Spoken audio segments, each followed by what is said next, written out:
Hi guys, we're back. It's another day of Speak the Truth.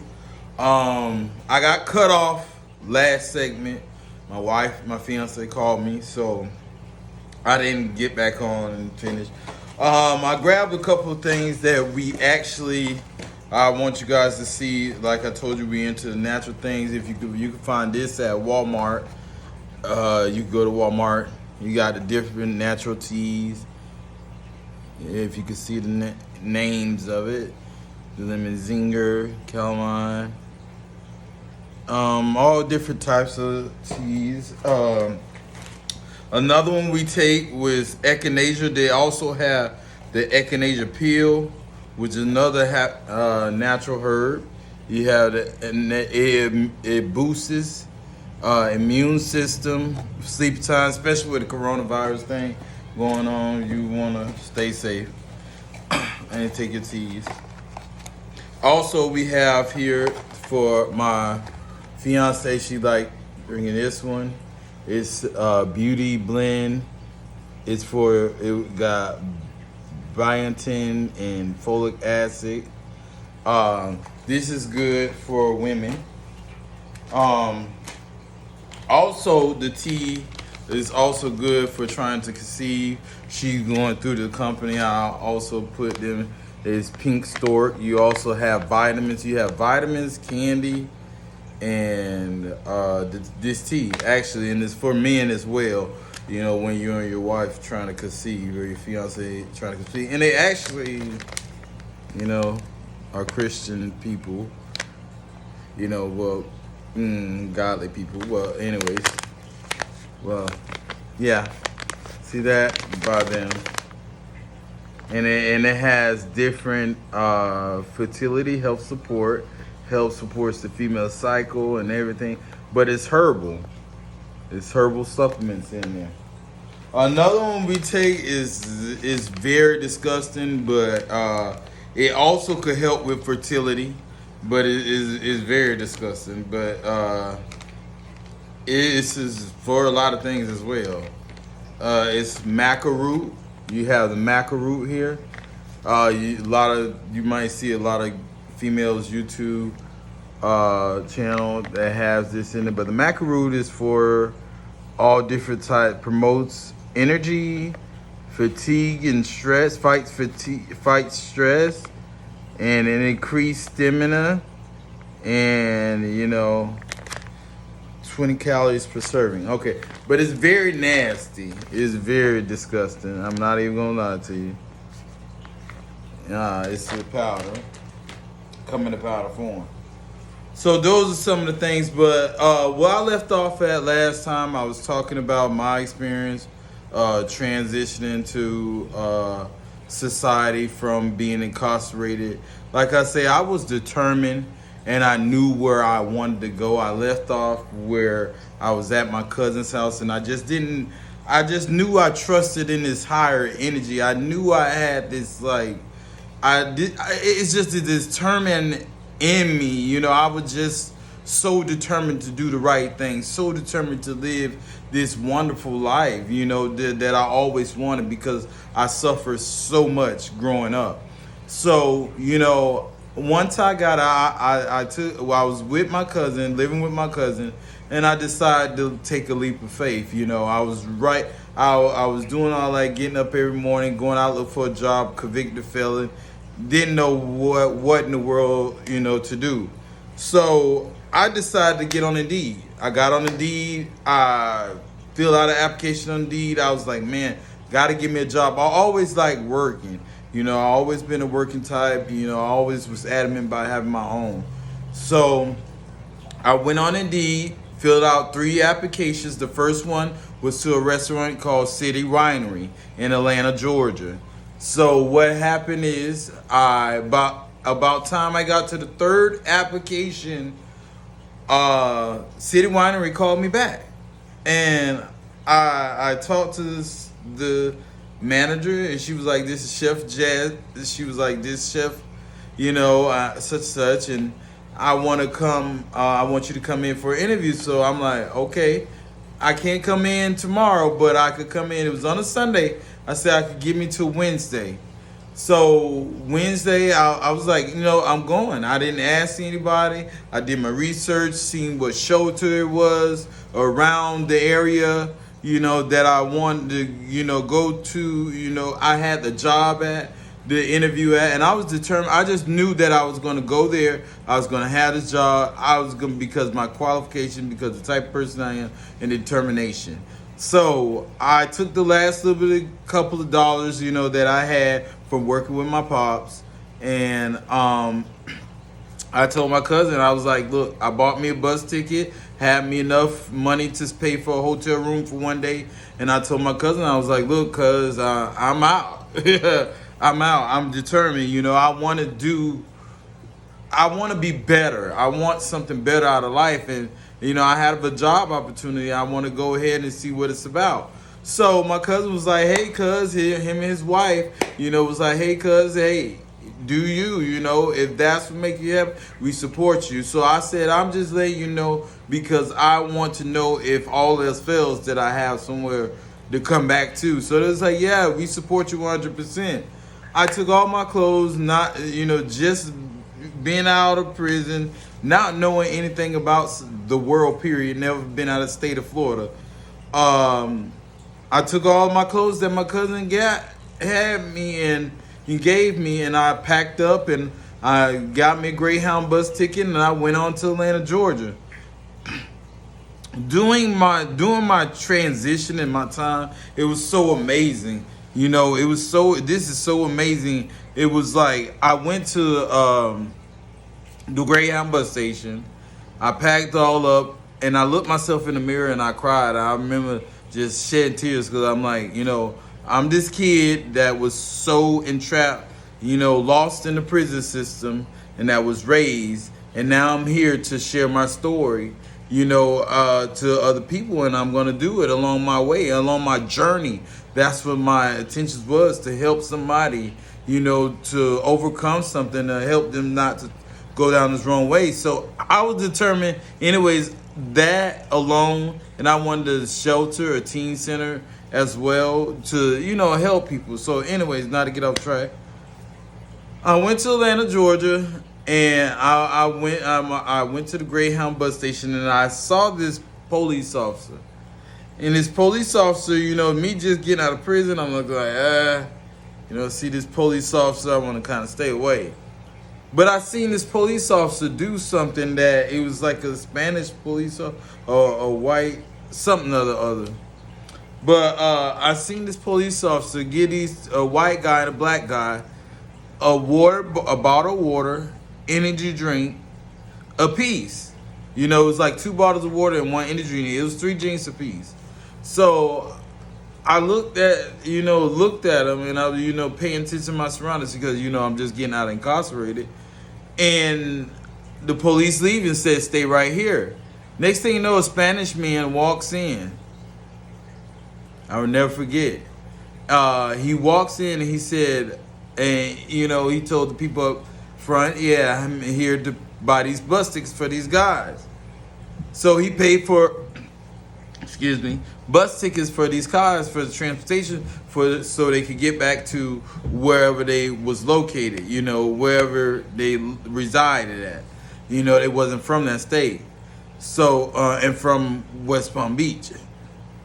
So when the guy, his name is Mr. Jose, he sat down and he just was sitting there with a clipboard in his hand.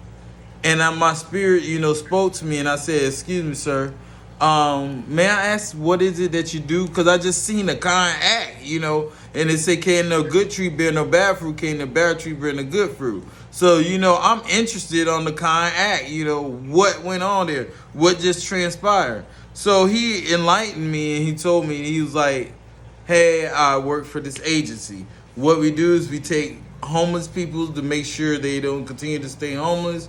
And if they're not from here, we buy them a bus ticket to help them get back to where they at. So I thought that was so awesome.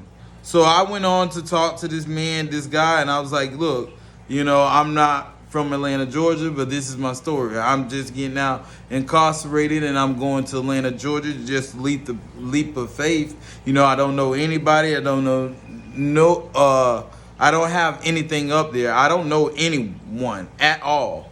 So he was like, I was like, I'm just, it was in my spirit to just go. And I had a job opportunity, so I'm just going a leap of faith, and I'm going to go to a shelter, and do what I have to do.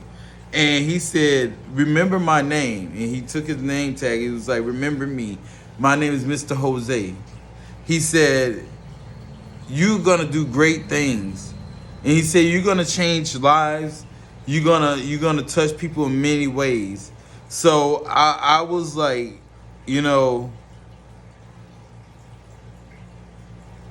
I didn't know what to say. I was lost in words. He said, your story is gonna change people's lives.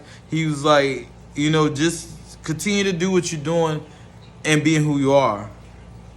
So being a lost little boy, and this just things that help me, I'm sharing because it helped me to become the man I am today, as I always say. I was lost. So, just to know that I always had this call, I always had this desire to like worship this, as the Christians say, God, I was just like, I had this inner energy. Now that I know what it is, I had this inner energy to create things. I knew I was a young God, but I didn't understand what was going on at the time, if that make any sense. So, moving forward, he told me, he said, you're going to do great things. You're really going to touch people's lives.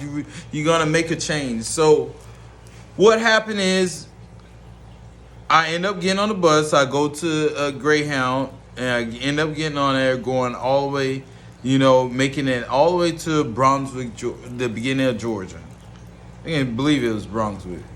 And I met a guy that was coming out of prison. Several guys was coming out of prison. And I had already been out of prison about a month after doing the 12 years, 5 months. So one of the white guys was like, it was just a white guy and a black guy, but one of the white guys was like, hey bro, can I use your phone? So I was like, you know what, sure, hey, I'll let you use the phone. So, I just, just my spirit, I just shared my story. Like, I'm doing this out of the leap of faith like nobody. I don't know anything. I never been out of the state of Florida. I don't know anything. I'm just I don't know. I say, but it's just in me to do. So I had already did my research. After the interview, I was going to go get some rest at a hotel. Then I was going to go to the shelter the next day because I had a call and they said it's a certain time they do intake. So I went all the way to Atlanta, Georgia. I stayed in the shelter. I'm lost in thoughts. Sorry, guys. I'm having flashbacks. But I want to get this out. I want to get the story out because I know it can help somebody on my journey. So that's the whole point, is speak the truth, because I want to speak the truth. Not a lot of people are able to speak the truth, about what's really going on. And I also want to let you know how did I get to the point I am at now today. This is my fish tank and plenty more that the Most High has blessed me with, and I still haven't been working. So I really have a major story to share with you guys. But also, so anyways, I get off this Greyhound bus. I go to I catch this taxi, and everything is different. It's different. I've never been out. It's just different. So I go to this hotel, and I get dressed on the Greyhound. I shave at the truck, the stops that they gave us. I get dressed, dress shirt, tie, everything for this interview. So I as I get off, I'm already dressed for the interview. So I got there in the morning time, and I put my clothes in the room, and I immediately just checked in the hotel, put my clothes in the room, closed the door, and went on to the interview. Now, on my way to the interview, I got stuck in the middle of Atlanta. Don't know anybody. Lost. Just getting out of prison. Only been out of prison a year. I mean, a month. And I was really lost. I didn't know, and I started to get discouraged. It was all kind of trials and tribulations when I even was going to Atlanta. They tried to stop me. Like I missed my stop and went all the way to Miami, and then they wanted me to pay $20 more, which I really didn't have to spend because I wouldn't have had no food. And I ended up paying $20 more. It was a hustle that the Greyhound bus people had going. It wasn't no managers. They just didn't have no managers. Anyways, so I end up running across the airport, all frustrated, and just really discouraged. And I end up still getting my ticket switched and getting on the Greyhound and going. So now I made it to Atlanta, Georgia, and now I'm on my way to the interview. And this Uber guy tells me, okay, he took me to the destination, and he got lost. So he tells me, I'm just going to have to put you out here because I don't know where you want to go. It's not listed. I say, well, you have the address. So I have to get out this Uber, and what it was is that I figured I had ran out of money on the Uber app. I don't know how the heck did it happen.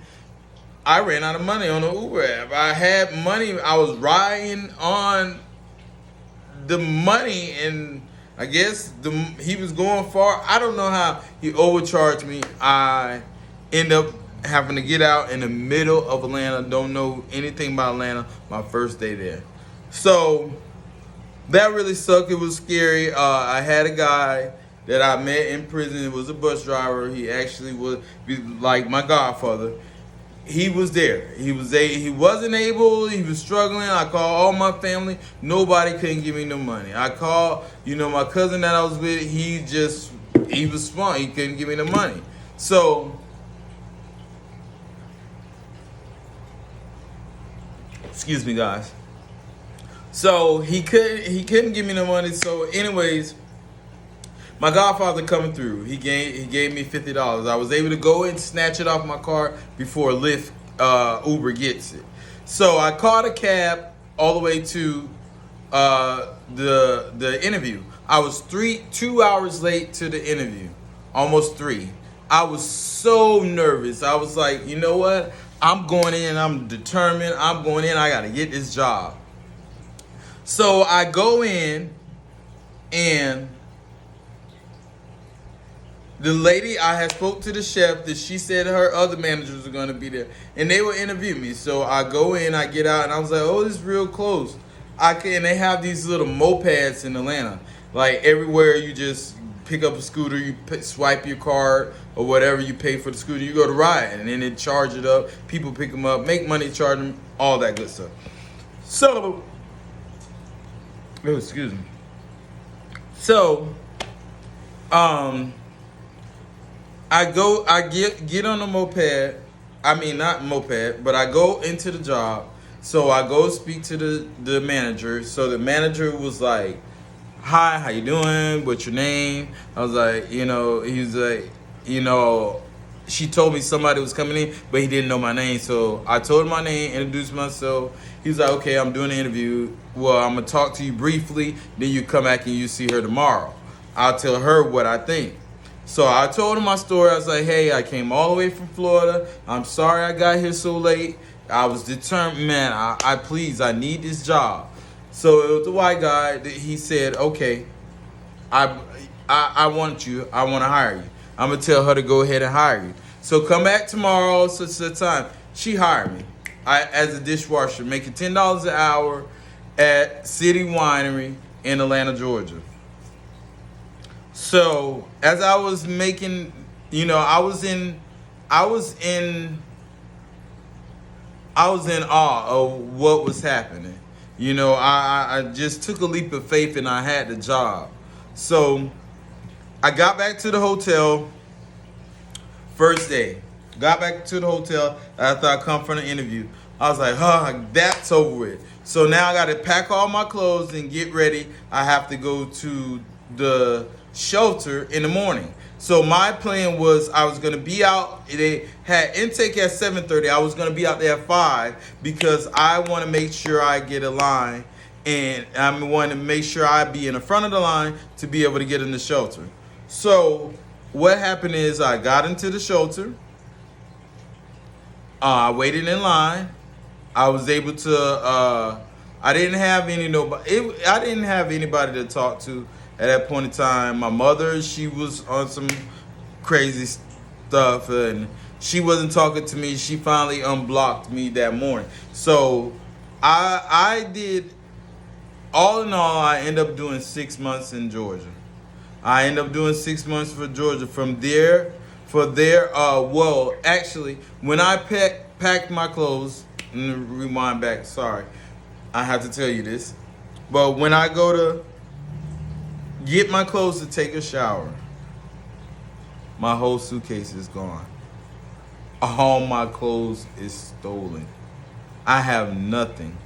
I'm in a state I'm not from, don't know anybody, don't have any money, and all of my clothes is gone. All I have is the dress shirt I had on, the pants I had on. I was devastated. I, went to the hotel managers and all. I'm on the phone with my cousin the whole time. They didn't see anybody go in my room. It was a live-in hotel, so it was very messed up. But they didn't see anybody go in my room. They didn't even have me on camera, me going to my room. So I was very discouraged, and my cousin was like, it's an inside job. So we talked about it. Anyways, the next morning I was just like, took me to shower, and I put back on the clothes I had. And I was like, I'll get blessed with more. That's trusting in the energy. So I trusted energy, and I went ahead in myself, and I the next morning I got up at 5, still called, I had the little money I had to catch the cab. I had like $10. I was dead broke, but I only had $10 to get to point A to B. So I got in the cab, and I went over to the shelter, set out the door to 7 o'clock in the morning. 7:30 morning, they came like flies. Guys came everywhere. People came everywhere, rushing everywhere, trying to rush in the shelter I was in. It was Atlanta Mission. Shepherd is in. So everybody was running in this, trying to get in. So I was the first one talking to my mom all the time. I said, "Hold on, Mom." I got my bags and I ran to the door, and I was like, I got me a bed. I ended up getting me a bed in that shelter, stayed in that shelter, had that job. I ended up losing the job at City Winery due to the fact that I had a curfew at 11 o'clock. I ended up getting into it with one of the coworkers. I was the best dish man, but I ended up getting into it with one of the coworkers because I had to leave work early every day to make sure I get back to the shelter on time, just so I could have someone to sleep, because I was determined. One of the rules was we had to get out the shelter at 5 in the morning, and we had to stay gone all day. You could come in at 3. So I slept at bus stops during that time. It was a TJ Maxx close to my building, City Winery. I slept on the side of that building. I just found myself sitting in Starbucks. I mean, it was a whole different, but I just knew in my heart that I wanted to make it. And I'm sorry, guys, but I've been through a lot, but I knew that I wanted to make it. I knew that I was determined. I knew that I was where I wanted to be. I slept in parks to get rest. When we had to get out. I mean, you name it. I just was out on the streets. I mean, I wasn't doing no drugs. I wasn't out there hipping and hop, but I slept at the park. I went to church services with the homeless people in the park. They have like a church service, and I was staying with the people, and I got close with the people out there, understand the true dynamics of the homeless life, but also did understand that it was about the mind frame of what them people want to continue to have, be at in that place. There's so many people in Atlanta, Georgia, that's just not trying. Just sitting out there on the streets in these homeless shelters, and they're not trying. They're and I see it. It's sad. It's sad. But I was there, and I did my time in the shelter. I ended up losing my job. So in the process of me, before I lost my job, I was already talking to another young gentleman that actually worked at this other place, and he was a counselor there, and he was like, I could put you in a better place. I could put you in a transitional home, and you don't have to worry about no curfew. As long as you have a job, you good. So I was like, yeah, but we had to get the TB test. You had to do all that, and you really had to. That's my baby, guys. Sorry, she's saying she made it to work and she loved me.